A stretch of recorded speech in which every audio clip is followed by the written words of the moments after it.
documents redundant yan. So I think that we can still establish those documents, at least the duplicates of the documents will still appear.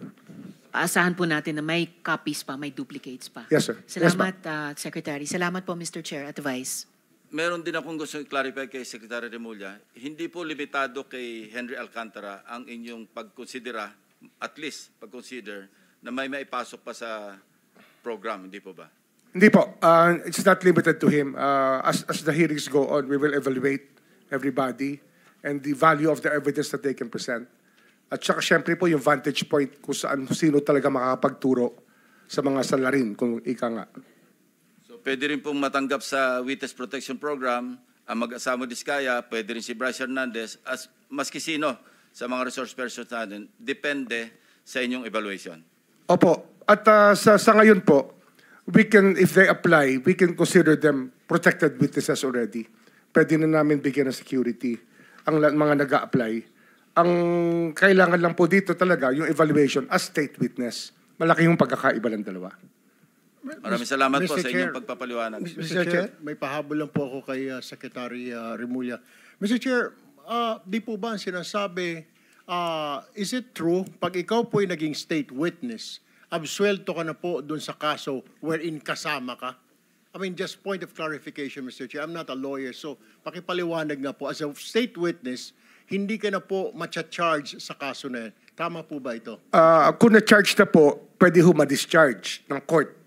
Pero pwede rin ho hindi namin i-charge. At ang i-charge namin yung mga tinuturo po ng state witness. Kung siya po ay maging state witness.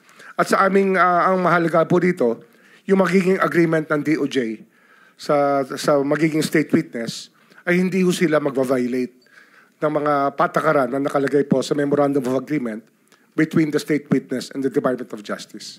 So this is one way, Mr. Secretary, Mr. Chair, na mapapanagot po natin, aabutin po natin yung pinakamataas dito, Mr. Chair. Yun po yung ideya. The higher up the food chain, the better. Kasi yun po yung gusto natin mangyari dito at managot po. Yung dapat managot. Kasi dapat po matutunan po ang bansa natin. At hindi na ho talaga tangkapin yung ganito mga gawain ng mga leader natin. Yun po yung ating gusto mangyari. Mr. Chairman. Thank you, Mr. Chair. Mr. Secretary, a couple of days ago, in the last hearing when you were here, we somehow settled the issue that restitution is not a requisite for an applicant to the WPP. Is that correct? It's not in the law. But sa akin ko kasi, hindi lang po batas na nagdidictate dito. It's also what is morally right, what is expected of us. Yan po kasi, kahit hindi nilagay sa batas, mga given po yan sa ating lipunan. What do you mean by that, Mr. Secretary? Kasi wala nga sa batas yung ano. Wala nga sa batas. Yung Then, requirements for admission to the witness protection.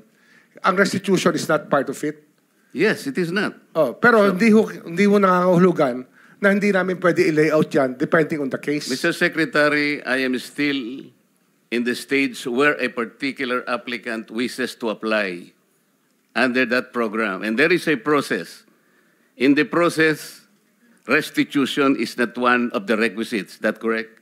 Opo, pero if it's in terms of this case being a financial crime, sir, this is a crime against the financial status of the Filipino people, of the Philippine Republic. I think that it's just right. Mr. Secretary, are you amending the provision of the law? No, sir. No, sir. But that is how we run the Witness Protection Program. As a lawyer, Mr. Secretary, may I ask you, in a criminal prosecution, the civil liability is impliedly instituted. Is that correct? Of course. Kaya nga eh. Hindi naman nangangahulugan kung sakasakali na natapos na yung criminal prosecution. Kapag ka nakita na mayroong criminal liability yung tao, because it is impliedly implied, doon lang magkakaroon ng restitution. It will come after. Paano mo sasabihin na magre-restitute ang isang tao? Meron na bang findings kung magkano i-restitute on how it can be restituted? Nag-a-apply pa lang eh. Huwag po ninyong babaguhin ang requisite ng batas, Mr. Secretary. I thought nung dumating ka dito, nagkaintindihan na tayo eh. Kaya nabablar ang proceedings natin eh. Kaya nga kinote ni, siguro, ang chairman kanina gusto kong ituloy ito. Sinabi niya, nagpa-interview siya, na goodwill and sincerity should be done para itest. Pwede ba yung ganito? I respect your opinion, sir. But It that's is not how, my opinion, it is in the law, Mr. Secretary. Yes, sir. Yes, sir. But I am At operating... the arbiter Sir, is can I the speak, law. sir? May I speak, sir? Yes, you I'm are operating from the Senator Marcoleta, from the kindly allow vantage the point of the resource reason person. behind the law, sir. What is the reason behind the law? So that we can get justice, and justice can only be attained if there is restitution. So that is the principle behind all of these things that we are talking about now. Mr. Secretary, restitution will come after.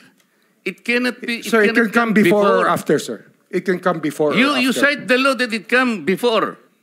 Wala nga po sa batas eh. Sir, Huwag po ninyong babaguhin ang Sir, batas, Mr. Secretary. we are operating on a unique set of facts, and we are, all of these matters are being evaluated because the gravity of this financial crime cannot be underestimated, and that the more assets that we're able to preserve at the outset, the better for our country, sir. Mr. Secretary, I'm very sorry for such a reasoning like that. Alam mo, nakikinig I'm very ang sorry, buong sir. bansa. Also, sir, I'm very sorry too if you do not agree with me.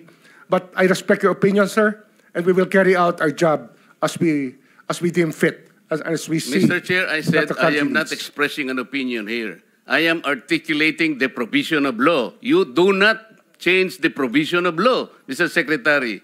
You may be disbarred from doing this. Then it's your opinion, sir. It's your option, sir. Sinabi ko na nga, hindi ko opinion ito. I am articulating Then it's your option, the sir. It provision of it law. is what you wish to happen. That you may proceed Ikaw ang with what you nagbibigay wish. ng opinion, nilalagay mo yung restitution to test the goodwill of a possible applicant. It is not in the law. Unless you are able to point out the provision of law that it come before. Hindi ganun eh. Sabi mo na nga, and we admitted, impliedly instituted ang civil liability, but this will come eventually after the court has pronounced kung magkano ang ibabalik niya, kung meron man. Not before. Thank you, Mr. Chair. Are you done, Senator Marcoleta?